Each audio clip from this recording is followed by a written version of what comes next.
आपको बता दें, कोरोना काल में ये बड़ी चुनौती का सामना कर रहे हैं राज्य पश्चिम बंगाल और ओडिशा। लेकिन देश जिस तरह से कोरोना का सामना कर रहा है, उसको लेकर सरकार की क्या रणनीति, लॉकडाउन 4 के लिहाज से।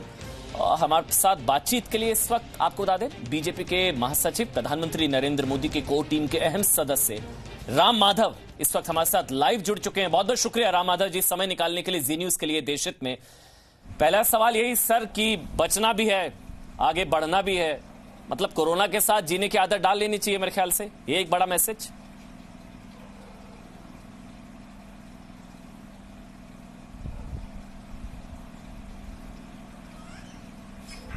राम माधव जी, मेरी आवाज आप तक पहुंच रही है?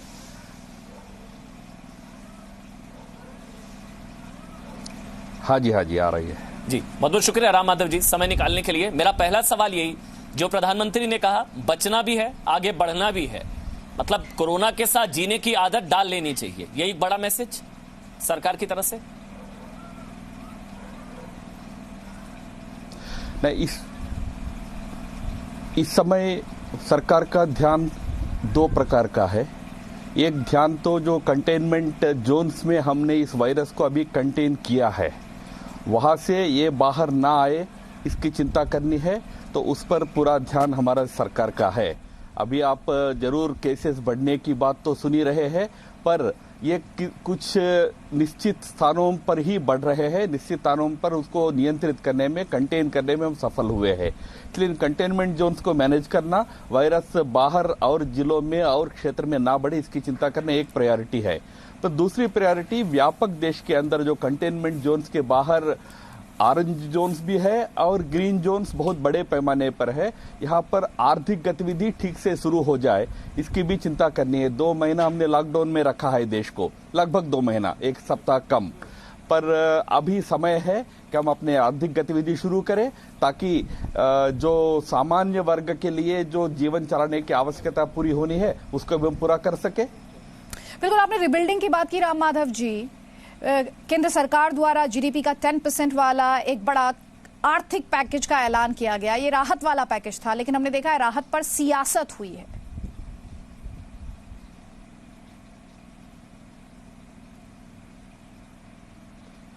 नहीं, बिल्कुल, हम तो बिल्कुल सियासत नहीं चाहते हैं। मैं कुछ जानकारी देता हूं ताकि हम आगे सियासत ना करें, ठीक से इसको समझने का कोशिश करें।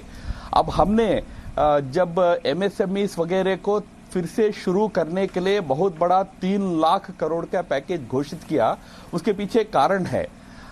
शायद देश को मालूम ज्यादा नहीं है कि भारत के अंदर करीब 13-14 करोड़ माइग्रेंट वर्कर्स रहते हैं। उनमें से 15-20 लाख वर्कर्स मात्र ऐसे हैं जो अब प्रस्थान करके अपने अपने डिस्ट्रिक्ट्स और अपने अपने स्टेट्स में जा रहे हैं। बाकी माइग्रेंट वर्कर्स अपने अपने कामकाज फिर से शुरू हो, इसकी प्रतीक्षा में अपने अपने स्थान पर है।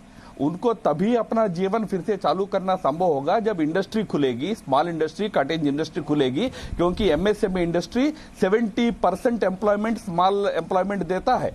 तो इसलिए हम फोकस उस पर कर रहे हैं। दूसरी बात, हमने 300 करोड़ मैन डेज के लिए हमारे मनरेगा को एक्सपेंड किया है, बढ़ाया है।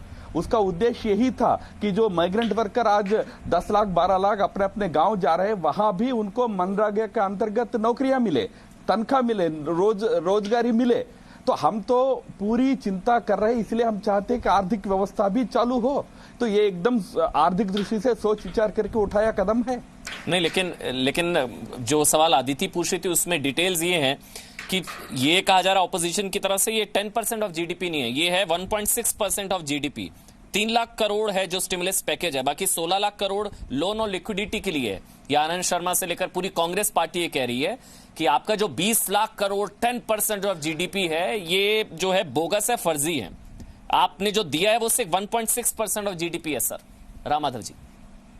नहीं, बिल्कुल गलत प्रचार है। स्टिमुलस पैकेज जब दिया जाता है उसमें अलग अलग कंपोनेंट्स होते हैं। कुछ कंपोनेंट यानी बैंक्स के माध्यम से कंपनीज को एडवांस के रूप में दिया जाता है। मुझे एक बात बताइए, एमएसएमईज को अपने गतिविधि आगे बढ़ाने के लिए लोन या एड के रूप में बैंक्स के माध्यम से व्यवस्था करने के अलावा क्या व्यवस्था होता है? क्या एक मिनट के लिए सोच लीजिए, हम एमएसएमईज को सीधा पैसे देते हैं, यही अपोजिशन है हमको गाली देता है कि आप सुडबुड सरकार है। आज हम जो कर रहे हैं वो एक आर्थिक दृष्टि से सुविचारित ढंग से कर रहे हैं। विपक्ष राजनीति के लिए इसको विवाद करने का कोशिश कर रहा है। इकोनॉमिक पैकेज जब रिलीज होता है उसमें कई कंपोनेंट्स होते हैं। कुछ कंपोनेंट एकदम आर्थिक दृष्टि से लोगों को सीधा राहत देने वाले होते हैं, कुछ कंपोनेंट उनके इकोनॉमिक एक्टिविटी को प्रोत्साहन देने के लिए एड्स के रूप में, लोन्स के रूप में उपलब्ध किए जाते हैं। जो लोन हम दे रहे हैं उसमें तो 100% काउंटर गारंटी सरकार उठा रही है, केंद्र सरकार उठा रही है, यानी एक प्रकार से मुफ्त के इंटरेस्ट पर हम लोन दे रहे हैं। अरे कोई काउंटर गारंटी के अलावा लोन दे रहे, ये सभी अनेक प्रकार की आर्थिक व्यवस्थाएं हैं। इसको राजनीति नहीं करनी चाहिए, राजनीति नहीं करनी चाहिए। लेकिन जो मजदूरों की तस्वीरें आई सर, मैं राजनीति से ऊपर उठकर बात कर रही हूं। हमने एक नहीं बल्कि कई खबरें देखी जिसमें मजदूरों की मौत हो गई क्योंकि वो टेम्पो में चढ़कर जा रहे थे, ट्रक में छिपकर जा रहे थे। नौबत क्यों आई? क्यों मजदूर सबके आश्वासन के बावजूद, प्रधानमंत्री से लेकर प्रशासन के आश्वासन के बावजूद हम पर, मैं यहाँ पर सोसाइटी की भी बात कर रही हूँ, और हमारी जो देश है, जो सिस्टम है, उस पर भरोसा क्यों नहीं कर पाया?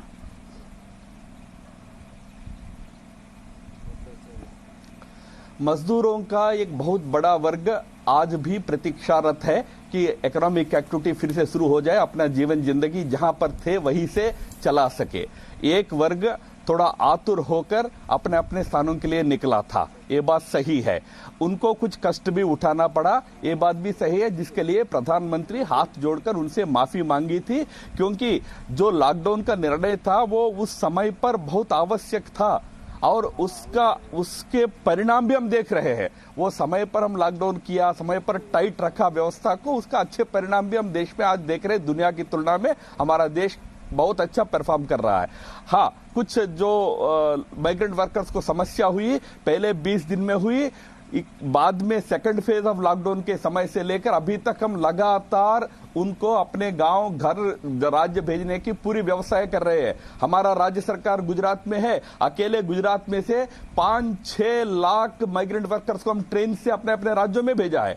मैं अगर राजनीति करना है तो मैं पूछूंगा महाराष्ट्र क्यों नहीं कर रहा है? जो ज्यादातर माइग्रेंट जो पैदल चल रहे हैं वो महाराष्ट्र से निकल रहे हैं, ऐसा क्यों हो रहा है? या आप जो ट्रक्स, टेम्पोस वगैरह की बात कर रहे हैं वो कहां से निकल रहे हैं, जरा देख लीजिए।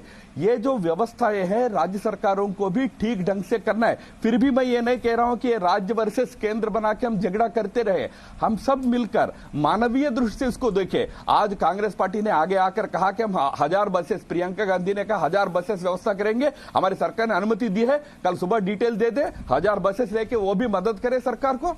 हम भी वेट कर रहे हैं कब वो लिस्ट मिलेगा, कब ड्राइवर्स की, बसेस की नंबर मिलेगा। आपने प्रियंका वाड्रा का जिक्र किया राम माधव जी, एक ट्वीट राहुल गांधी की तरफ से भी किया गया है, एक सुझाव उनका भी आप लोगों ने मान लिया है। उन्होंने ट्वीट किया कि प्रधानमंत्री ने मनरेगा स्कीम के लिए 40,000 करोड़ का अतिरिक्त बजट देने की मंजूरी दी है। Modi U turn on MNREGA, hashtag MNREGA की दूरदर्शिता को समझने के लिए प्रधानमंत्री जी शुक्रिया राहुल गांधी। नहीं, वो उसी में उनकी जो राजनीतिक संकुचित मानसिकता है ये बाहर आता है। इस समय आप कुछ अच्छा सुझाव दे रहे हैं, उसको स्वीकार करने के लिए भी सरकार तैयार है। आप अगर कोई राजनीति करना चाहेंगे, उस राजनीति का उत्तर देने के लिए भी हम तैयार है। तो मनरेगा का जो इस समय मैंडेट बढ़ाने का निर्णय हुआ, उसके पीछे यही कारण है कि माइग्रेंट वर्कर्स कुछ बड़ी संख्या में, लाखों की संख्या में अपने अपने गांव जा रहे हैं। ऐसा नहीं है सर, 3-4 महीना वहां रहने की संभावना लगती है, अब दिवाली तक रहेंगे ऐसा लगता है। तो उस समय उनकी आजीविका चले उसके लिए किया है। ऐसा नहीं है सर कि अब मजदूरों को लेना है तो कांग्रेस जरूर ले, हमको कोई आपत्ति नहीं है, पर देश को मालूम है कौन कर रहा है। मतलब राज्यों को ज्यादा अधिकार दिए गए राम माधव जी, मतलब लॉकडाउन 4 में राज्यों को ज्यादा अधिकार दिए गए हैं। मतलब पहले केंद्र ने निभाई जिम्मेदारी, अब राज्यों की बारी, मजदूरों के लिहाज से भी, कि राज्य अगर बसेस चलाएंगे, राज्य ट्रेन चलाएंगे तो ही वो जा पाएंगे।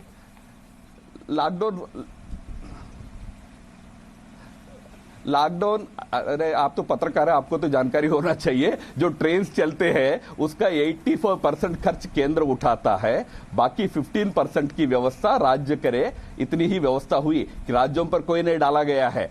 ये राज्य और केंद्र आप लोग बना रहे हैं, कांग्रेस बना रहा है। हमारा जहां तक प्रश्न है, प्रधानमंत्री, सभी मुख्यमंत्री, सभी राजनीतिक दल, सबसे परामर्श करके हम सब मिलकर इसका सामना करेंगे, यही लाइन लेकर जा रहे हैं। राजनीति विपक्ष कर रही है, हम 2 महीना चुप रहे हैं राजनीति विपक्ष करते हुए भी। आज क्योंकि ये बहुत ज्यादा हो रहा है तो मैंने विषय उठाया। आज भी हमारा कोई मकसद नहीं है, हम सरकार है, हम जहां सरकार में होंगे, केंद्र में भी हम है, राज्यों में जहां हम सरकार में होंगे वहां हम पूरा कोशिश करके हमारे कोई भी एक भी मजदूर भाई को मुश्किलत ना हो उसका प्रयास हम करेंगे, करते रहेंगे। अच्छा, आपका एक स्टेटमेंट में देखा चाइना को लेकर, वो स्टेटमेंट है कि चाइना की अकाउंटेबिलिटी फिक्स होनी चाहिए, जो पूरी दुनिया जिस मुश्किल दौर से इस वक्त गुजर रही है। और हमने देशहित की शुरुआत में दिखाया भी सम 62 कंट्रीज, जी हाँ, सम 62 देश हैं जो एक साथ आए हैं, एकजुट हुए हैं चाइना के खिलाफ एक्शन इनिशिएट कराने के लिए। इस बड़े एक्शन को इंटरनेशनल लेवल पर कैसे देखते हैं आप?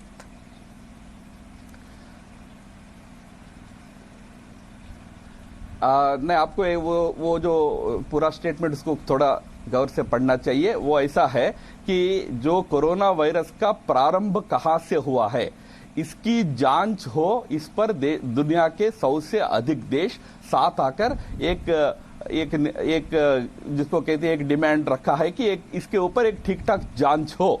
और ये आवश्यक है क्योंकि कोरोना वायरस का अगर ऑरिजिन पता होता है तो उसके लिए एक वैक्सीन बनाना आसान होता है। इसलिए हमको कहीं ना कहीं हमको अकाउंटेबिलिटी चाहिए। हम यहाँ कहां से शुरू हो रहा है, क्या कारण से शुरू हो रहा है, इसका तो सच्चाई तो दुनिया को मालूम हो। इस दृष्टि से दुनिया के तमाम देशों ने एक मांग रखी है। मैं मानता हूं, आज मैं सुन रहा था शी जिनपिंग साहब का भाषण हो रहा था वर्ल्ड हेल्थ असेंबली के सामने, उसमें उन्होंने कहा कि मैं तो ओपन और ट्रांसपेरेंट और रेस्पॉन्सिबल व्यवहार मेरा देश करेगा। हम अपेक्षा करते हैं ओपन, ट्रांसपेरेंट और रेस्पॉन्सिबल ढंग से इसका ऑरिजिन तक दुनिया पहुंचे, कहां से शुरू हुआ वहां तक पहुंचे, उसमें भी चीन सरकार का सहयोग मिलेगा।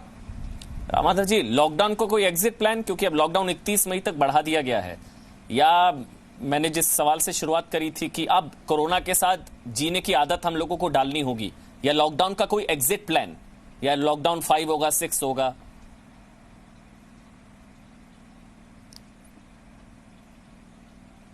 नहीं, देखिए, एग्जिट प्लान तो फर्स्ट फेज के बाद ही शुरू हुआ है। ग्रेजुअल एग्जिट हम करते आ रहे हैं। लॉकडाउन 2 के समय नॉन अर्बन सेंटर्स के इंडस्ट्रीज को हमने खोलने का अनुमति दिया। उसी प्रकार लॉकडाउन 3 में ऑरेंज और ग्रीन जोन्स को बहुत अनुमति दिया है। लॉकडाउन 4 में और रिलैक्सेशन दिया है। अब राज्यों को भी छूट दी गई कि और कुछ उन्होंने राज्य के स्तर पर भी कुछ कदम उठाना चाहे, क्योंकि आखिर इकोनॉमी केवल सेंटर का एकमात्र विषय नहीं है, हमारे राज्य भी चलते हैं। तो राज्य के अंदर के इकोनॉमिक गतिविधि से जो इनकम आता है उसके आधार पर चलते हैं। इसलिए हम रिलैक्सेशन, अनवाइंडिंग ऑफ ये जो कोरोना लॉकडाउन हम ऑलरेडी फेज 2 से शुरू किए हैं, पर कुछ रिस्ट्रिक्शंस चालू रहेंगे। आपने सही कहा है। देखिए, ये पैंडेमिक की स्थिति में आज है। पैंडेमिक यानी एक व्यापक इसका रीच इस समय है, पर धीरे धीरे जाकर एक एपिडेमिक का रूप लेगा। ये लंबे समय तक रहेगा, ये WHO खुद कह रहा है। तो इसलिए इसके साथ कैसे व्यवहार करना, इसको स्प्रेड होने से कैसे रोकना, उसकी भी सावधानियां सरकार ने बताई है। वो सावधानियां हमको लेनी है और साथ ही साथ सामान्य जीवन की तरफ देश को ग्रेजुअली ले जाना है। कोई भी लॉकडाउन को एक साथ खोला नहीं जाता है, इसको ग्रेजुअली किया जाता है। हम जो लॉकडाउन 2 से शुरू करके ग्रेजुअली इसको खोलने की प्रक्रिया को आगे बढ़ा रहे हैं। प्रधानमंत्री मोदी का जो संबोधन रहा उसमें प्रधानमंत्री ने आत्मनिर्भरता के मंत्र की बात की थी। उसे लेकर खासतौर पर यह देखते हुए कि सिर्फ हिंदुस्तान ही नहीं, पूरी दुनिया इस समय संकट से होकर गुजर रही है, और प्रधानमंत्री ने उसी को देखते हुए कहा कि चुनौती है तो अवसर भी है। स्वदेशी की बात उन्होंने की। उस विजन को कैसे देखते हैं आप?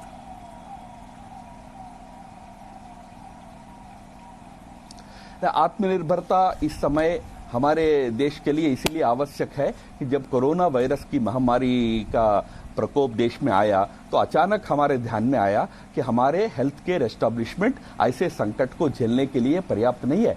यानी यहां तक कि हम टेस्टिंग किट्स को बाहर से लाने के लिए ढूंढ रहे थे, PPEs जो पर्सनल प्रोटेक्शन इक्विपमेंट जिसको कहते हैं ना, गाउन, जो गाउन पहना जाता है ऐसे परिस्थितियों में, गैस लीक हो गया हो, किसी प्रकार की परिस्थितियां, गाउन पहना जाता है, वो गाउन के लिए भी हम विदेशों पर निर्भर है। एक भी गाउन हम नहीं बना रहे थे देश में। तो ऐसे तमाम चीजें हैं जिसको हम स्वयं भारत में जरूर कर सकते थे, पर हमको आदत हो गया विदेशों पर निर्भर होने का।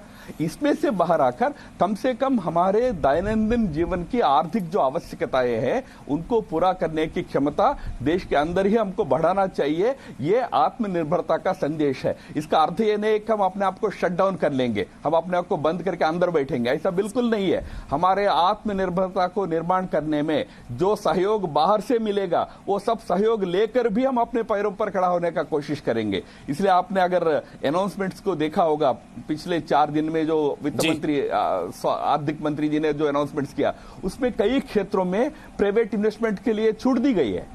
अच्छा, प्राइवेट इन्वेस्टमेंट को हम आह्वान कर रहे हैं, आप आइए इन क्षेत्रों में इन्वेस्ट करिए। इसलिए हम इन्वेस्टमेंट्स भी लेंगे। पर हाँ जी सर, एक सवाल ये भी लोग अभी ट्वीट भी कर रहे हैं, जो लोग लाइव देख रहे हैं जी न्यूज। एक सवाल यह है, लोगों के जहन में कंसर्न यह है कि लॉकडाउन जब शुरू हुआ था तो 300-350 केसेस थे। अब जब 5200 से ज्यादा केसेस हर दिन आ रहे हैं, ये रिकॉर्ड हाई था, आप जानते हैं पिछले 24 घंटों में 5200 से ज्यादा, तो रिलैक्सेशन दी जा रही है, तो ये सुसाइडल तो नहीं होगा? ये लोगों के जहन में सवाल है सर। नहीं, हाँ बिल्कुल, ये सही सवाल है। आज जो rate of number of cases को देखकर कई लोगों के मन में शंका उठना स्वाभाविक है। पर मैं एक बात आपको कहूं कि हमारा टेस्टिंग रेट बहुत बढ़ा है, और टेस्टिंग रेट बढ़ने के कारण नंबर ऑफ केसेस आज सामने आ रहे हैं। पर 2 बातें इसमें है। पहली बात, ये उन्हीं क्षेत्र में से आ रहे हैं जहां से पहले से ही कोरोना वायरस व्याप्त है। दूसरा बहुत महत्वपूर्ण बात, हमारा टेस्टिंग रेट वर्सेस जो पॉजिटिव केसेस का जो रेशियो है, हमारे देश का रेशियो बहुत ही कम है। यानी हम 100 केसेस टेस्ट कर रहे हैं, उसमें बहुत कम संख्या में पॉजिटिव केसेस निकल रहे हैं। जहां दुनिया में कई देशों में 1 लाख में से 200, 300, 400 तक भी केसेस निकल रहे थे, हमारे यहाँ 1 लाख में से पॉपुलेशन में से 1-2 के केसेस इस प्रकार का हमारा निकल रहे। इसलिए हम आज भी, एक तो हमारे देश की जनता का स्वयं की क्षमता भी कहिए, और दूसरा जो स्वास्थ्य की व्यवस्था है 1 महीने में हमने किया, उसके कारण ये कंटेनमेंट भी हम अच्छी तरह कर पा रहे हैं। हमारे मोर्टालिटी रेट यानी मृतकों की संख्या, भले ही एक भी व्यक्ति मरता है तो हम सभी के लिए दुख का कारण है, पर फिर भी मैं कह रहा हूं हमारे देश का मोर्टालिटी रेट दुनिया की तुलना में बहुत कम है। ये भी इस बात का परिचायक है कि हमने 1 महीने के अंदर जो स्वास्थ्य की व्यवस्थाएं देश भर में बिठाई है, उसके कारण जो मरीज भी हो रहा है तो जल्दी बाहर आ रहा है। इसलिए बढ़ती हुई नंबर्स को एक्चुअल नंबर्स के रूप में देखकर घबराने का कोई कारण नहीं है। देश के आबादी की तुलना में ये बहुत नियंत्रित है, और इसको और फ्लैटन करने का प्रयास सरकार जरूर आग्रह से करेगी। मतलब मोर्टेलिटी रेट भी कम हुआ, रिकवरी रेट भी 38% के आसपास है। वो भी बहुत एक अच्छी खबर है कि भारत कोरोना को अच्छे तरीके से मुंह तोड़ जवाब दे रहा है। पूरी दुनिया इस वक्त भारत की तरफ देख रही है कि इस आपदा के मौके पर भी किस तरह से अवसर भारत पैदा कर रहा है। बहुत बहुत शुक्रिया राम माधव जी, समय निकालने के लिए, जी न्यूज के लिए, देशहित के लिए बहुत बहुत शुक्रिया राम माधव जी। और देशहित में वक्त एक छोटे से ब्रेक का हो गया है, आप रहिए हमारे साथ। No signal, no worry. Presenting Z News app with live TV, latest updates and expert opinion. Available on Google Play and App Store. Download it now.